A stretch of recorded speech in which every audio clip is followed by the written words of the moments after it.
One of the most mysterious aspects of Breath of the Wild was the presence of the 3 dragons in the game. And now with all the dragon iconography we've seen in the trailers for Tears of the Kingdom, as well as the confirmation of the Zonai, it definitely seems like they'll be playing a bigger role in the new game. In this video, I want to take a look at what we've seen so far and speculate on what we might be able to expect from dragons in Tears of the Kingdom. The dragons were such a cool part of Breath of the Wild, but I feel like there was a lot of missed potential there. The number of times I tried to jump on a dragon before realizing that all you could do was shoot it for resources is embarrassingly high. But just imagine, how cool would it be to actually ride a dragon in the game? But before I get ahead of myself, let's back it up and talk about the lore we know about the dragons so far. In Breath of the Wild, we're introduced to 3 dragons named after the 3 goddesses. Dinral, named after Din, is a fire dragon that appears near Death Mountain. Naydra, after Nehru, is an ice dragon who spawns around Lanayru. And Farosh, named after Furor, is an electric dragon that appears in Faron Woods in Lake Hylia and is most closely linked to the Zonai. The compendium describes each dragon as a spirit that has taken on the form of a dragon, and writes that their purpose is to serve the 3 sacred springs in Hyrule, the springs of power, courage, and wisdom. However, on a practical level in-game, the dragons have very little function. As I said at the top, all you can really do is shoot the dragons to get powerful resources for clothing upgrades. You can't fight or otherwise interact with the dragons, and according to Ron, an in-game dragon enthusiast, Link is likely the only person in Hyrule who can actually see the dragons, thanks to being blessed by Hylia.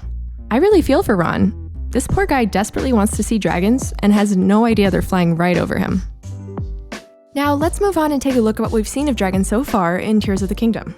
First, I think it's important to note that much of the iconography already associated with the game as a whole is very much tied to dragons. The Ouroboros design in the logo features 2 serpentine dragons eating each other, and that as a start seems pretty significant. We also hear elements of the dragon's theme music incorporated into the trailers. Let's take a look.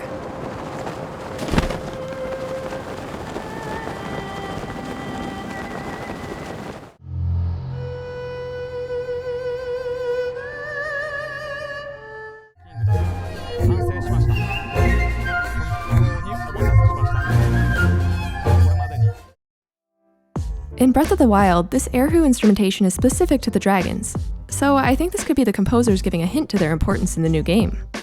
We've also seen dragons in a lot of other elements in the Sky Islands. A lot of these similarities have been linked to the culture of the Zonai people, which others have covered extensively, but to summarize, we know the Zonai worshipped dragons, and we know that the constructs in the Sky Islands are powered by Zonai energy.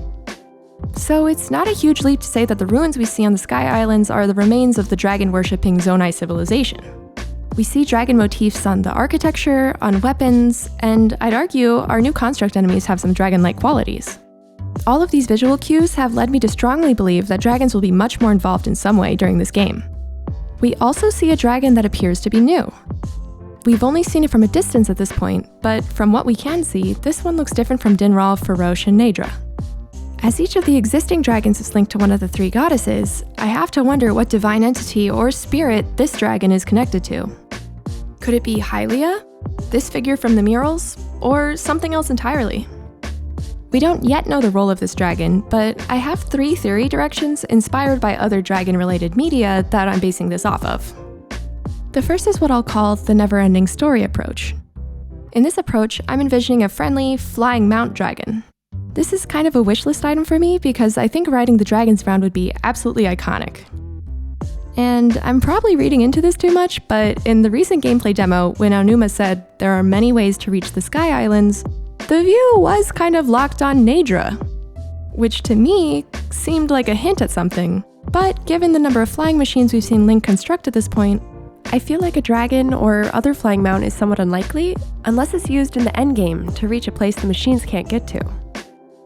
The second direction is what I'll call the Last Airbender approach, where the dragons serve as spirit teachers, perhaps to teach Link new skills. We haven't yet seen how Link learns his new arm abilities, but I could totally picture a ritual like we see with Aang and Zuko here, where he learns from the dragon spirits. Having dragons as teachers would certainly take a cue from Skyward Sword, where Faron, Eldin, and Lanayru each teach Link a piece of the hero song. And this could set up yet another parallel between the 2 games.